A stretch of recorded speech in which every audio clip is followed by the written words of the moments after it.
Good afternoon, everybody. My name is Drake Lovett. I'm one of our annuity sales directors over here at IMES. I want to say thank you for joining us today. And before we get started, I did want to share a few things that I think are very unique about IMES and how we differentiate ourselves out there in the field. One, I was going to talk about how we are hosting our first academy coming up this year, and that's going to be partnering with Athene coming up February to the 26th through the 28th. Going to be heading up there to Des Moines, Iowa, and getting there with many of our top producers, talking about what they're finding success with in the field and what we're seeing activity with, as well as highlighting some of our new marketing strategies as well. So if you have not registered for that and would like to, please send me your info in the comment or question section now, and I'll make sure I get that registration link over to you after the webinar today. But going forward here, one of the things I want to talk about was our IMES Wealth Management. We founded IMES Wealth 4 years ago now. What we've done is grow this division on the with IMES very organically. We've helped advisors become IARs and pass their Series 65 at a very successful clip. Once we have you registered, we will bring great value to your practice with an incredibly competitive fee structure for both you and your clientele. We have great technology and great investment platforms. This has been a major growth sector for our business and assets under management. It could be a major growth sector for your business as well. One of the other tools we like to utilize is called Retirement Analyzer. This is a holistic analysis software that helps your clients understand where they are with your current financial situation as compared to where they want to be. It's a great closing tool as well. It will show your clients in a very easy to understand format how much closer they will be to their goals because of implementing your products and strategies. Marcus Solar and can get you signed up there with a 30-day free trial if you would like to take a closer look at what the software can do to you, for you. Another way, one of the tools I like to utilize is our creative marketing team. We do have a full in-house creative team who can help you and your practice, and a lot of items are turnkey and available for you. We can simply impose your contact information and your business logos onto it. Speaking of your logos, agency solutions are something that we are very good at and something that if you haven't created a full customized brand for and your agency, we can help. This is going to assist with your name recognition, which grows your natural market organically. We can get your logo designed and imposed on business cards, brochures, and stationaries. Pretty much anything out there. Lastly, what everyone is currently looking for in digital marketing solutions, or with the website side, social media, and marketing, email marketing, most everything on here will happily assist you with. Again, got that full in-house team to help you guys along that way. The internet and social media sites are where the overwhelming majority of prospects go to get information. Making sure you're accessible and represented in those marketing lanes is beneficial to growing your business. Give a shout to myself or one of our sales directors. If you do have any questions after the webinar, or again, feel free to drop a question in the question box if you guys have any questions on anything that I'm going over right now before we dive in with Coach Dave Pimper in regards to commitment language to close the sale. One of the other tools I really find very very useful for our advisors is our Firelight e-app solution that we have accessible directly on our IMES Inc. website. I would say if you are not registered on our IMES Inc. website, to reach out and do so, because you're really missing out on a lot of the tools we have for our advisors out there. So all of you on here today. Again, Firelight being one of those tools, it's a one-stop shop where you can go to pretty much get all of our applications online, so that if you have a client that's not able to get to your office, or maybe are sick, this is a way that they can sign those documents without actually, again, having to leave their homes and come into your office. If you, again, are not registered to the IAMS website, please do that first. And then, of course, you'll be able to register for Firelight there, and it's a one-time deal. After you're registered, you'll have access moving forward. Another tool on our IAMS website is Annuity Rate Watch. For those of you that have never utilized that or are used to receiving our rate book, this is where you can find that rate book online. And it allows you to do several beneficial things, such as filter through the surrender charge schedules you would like to see. Maybe you're in a certain state that doesn't allow products, so you want to make sure that you're giving your clients the correct information. This allows you to filter through your state, see what's available, and print that fact sheet all in one place, as well as run illustrations. And with that, I think we have Dave Pimper on here with us now. Dave, can you hear us? And there he is. Hey, Dave, we've just been going over some of the tools. Yeah, good, Drake. Sorry I was so late. I got out of an appointment late. My bad. That's all right. We're even now. We're even now. Yes. Yeah. I hear you. Well, good. Did you want to finish up anything, or want me to take it from here? I'll let you take it from here. The last thing I'll say before you kick it off is, if you guys do have any questions in regards to the Academy coming up here, then again, shoot a question there in the question inbox, and I'll make sure to reach out to you and answer. Get you that registration link after this. So I'll turn it over to you, Dave. You bet. And Drake, this is going to be those are short webinars. Sorry that I'm late, everybody. I just got done on an appointment, and I just drove back and was having trouble getting into my computer, so I apologize about that. My name is Dave Pimper, and I'm a producer, just like really everybody. We got a bunch of folks on the line with us today, so on the webinar, so that's great. But those are called 2020 Sales Focus, and this is in 20 minutes. We want to go in and have some vision on the sales process, and we're going to talk about commitment lines today.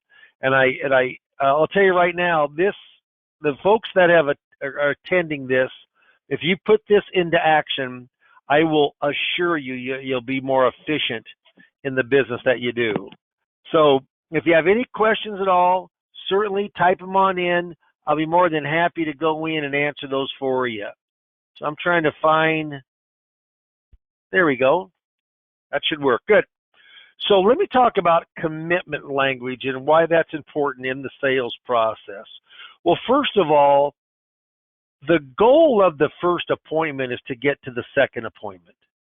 And the goal of the second appointment is to get to the third and closing appointment. Some people close in 2 appointments. I close in 3.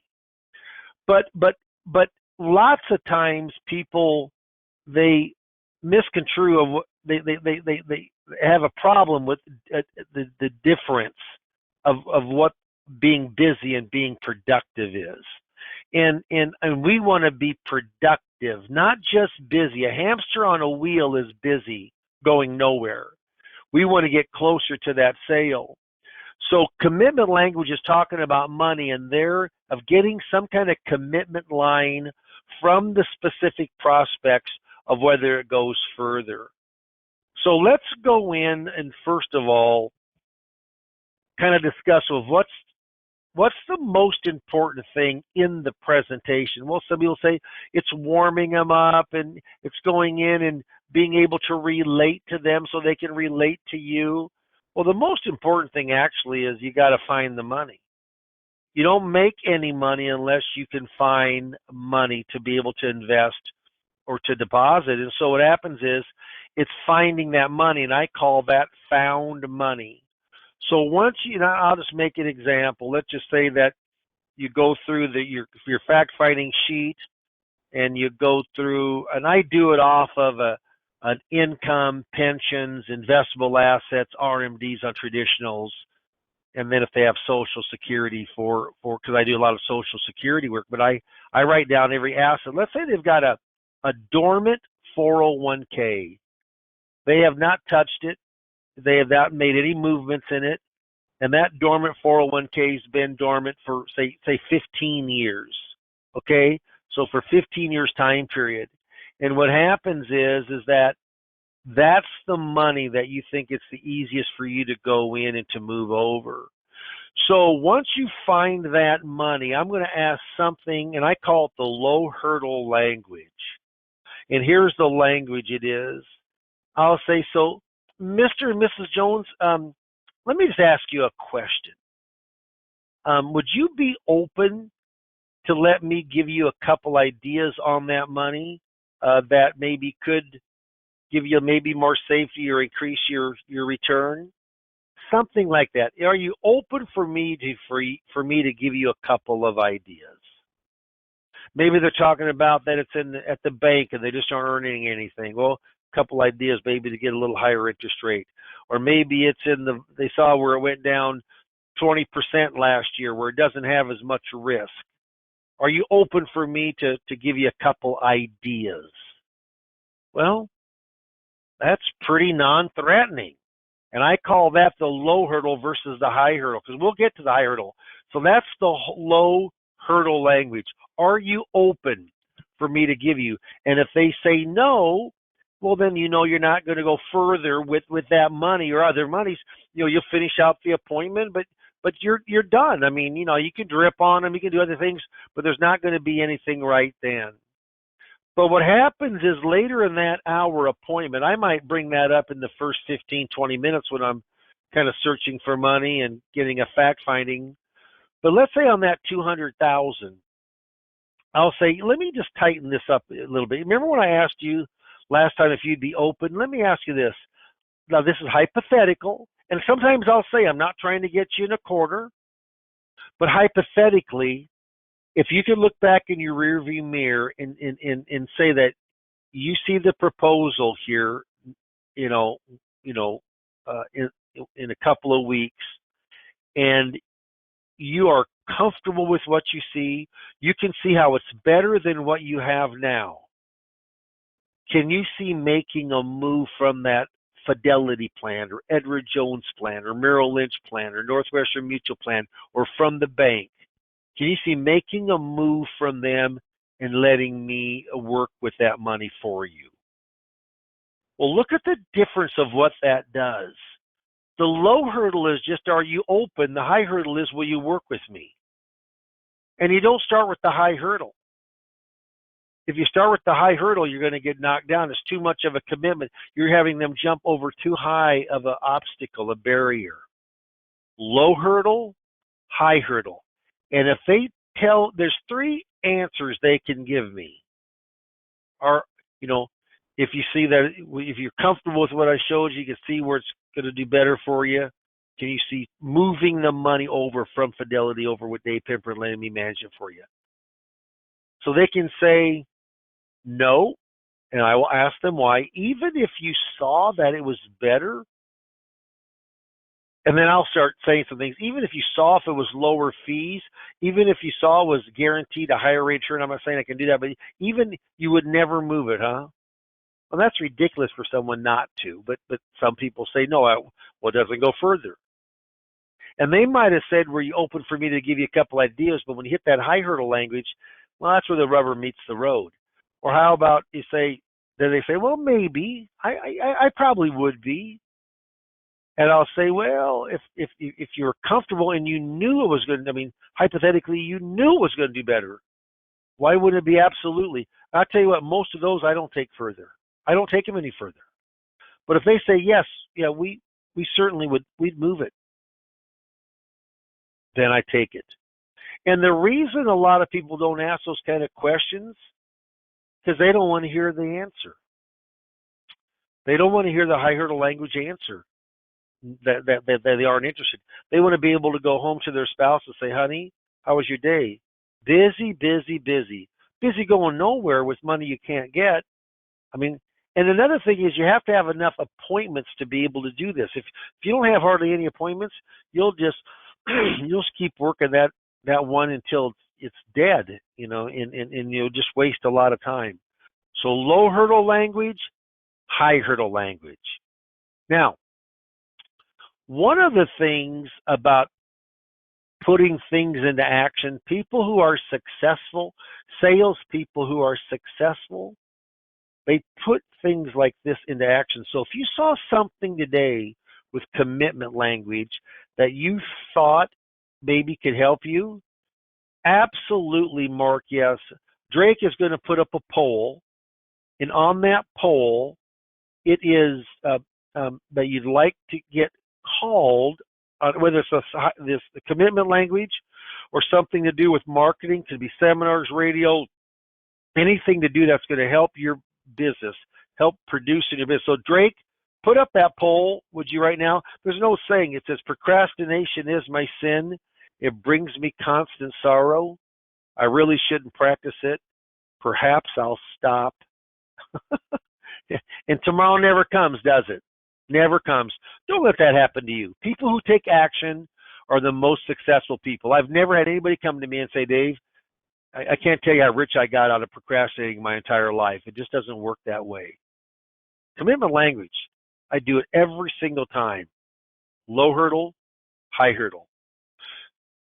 Drake, is there any questions that came on up or anything you want to throw out that we can talk about here before we call it a day today? Yeah, Dave, you mentioned that you don't really get these opportunities unless you have a lot of appointments on your calendar. What's one way that you found success getting those appointments and marketing around that?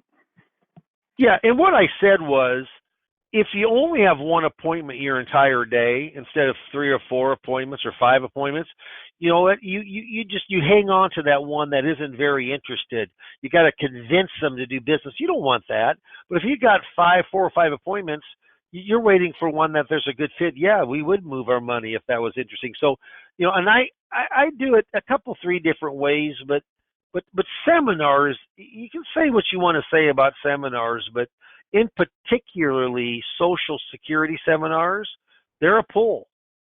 I just did my first night of 2 legs, and we got, and I'm almost embarrassed to say this, Drake, but we had 21 people there. We had 15 buying units. We got 12 appointments. 12 appointments. And that's just the first leg. We got the second leg here next week. So what happens is I think that Social Security seminars, and I coach people up. Actually, IAMS pays me, so it's not out of your pocket to learn Social Security. If you work in that pre-retired marketplace or just retired marketplace, and you don't know, Social Security, you should. Social Security is powerful. Powerful. And very few advisors know how to make money. Well, you do Social Security seminars. I also bring it up a lot on my radio show, Retirement Boss Radio, but those are the 2 big ways that I get a lot of appointments in and week out. Okay? I'll tell you something else that I do. I don't know how many people do this, but I call 2 to 3 clients every single day. I have my administrator set up a 15-minute phone review. I had 2 today, but normally 2 or 3 a day, and I don't have them on Friday. So I do it 4 days a week. I can get through my entire book. I call people anywhere from 1 time to 3 times a year and just discuss their portfolio, what the value is. The main thing is just saying, hey, let's say it's only a fixed index annuity contract. It only makes a change once a year, but I'll call them a couple, 2, 3 times a year just to say, hey, I care. I'm watching. I'm here. If you have any questions, how's your kids doing? I'll look at my notes. The dog just had surgery from that. I say, how's your dog doing from that surgery it had on his gallbladder? Whatever. I just want to make sure they know that I care, but I stay productive. I'm either 3 things. I'm either in front of a client, I'm on the phone with a client, I'm in front of a prospect or on the phone with a prospect. That's what I do day in and day out. And Drake, you probably know, I stay productive, and there's a big difference between being productive and being busy. So hopefully that helps. Anything else? Absolutely. No, thank you for that. That is, I think, all I have here on today. Anything else you want to share, though, while we've got you? No, just if you mark yes, then Drake, Drake 11, who's on our call today, he's going to give you a call, and he's got my calendar, and it's going to be a 15-20 minute phone call, kind of short, sweet, to the point, and let's see what you're doing. Let's see how I can maybe help you with from a production standpoint, and that's whether it's sales process or marketing. Been in the business for 42 years, and I love to market. I love the sales process. So don't procrastinate. And I wanted to thank everybody for being on the call with us today on the webinar. Those are 2020 focus. So it's kind of vision focus on the sales process. Hopefully everybody has a great weekend. Yep. Thanks, everybody, for joining. And, yeah, if you marked yes, I'll be reaching out to you shortly. So thank you again for joining. Thanks, Dave. Okay. You bet. Thank you. Bye now.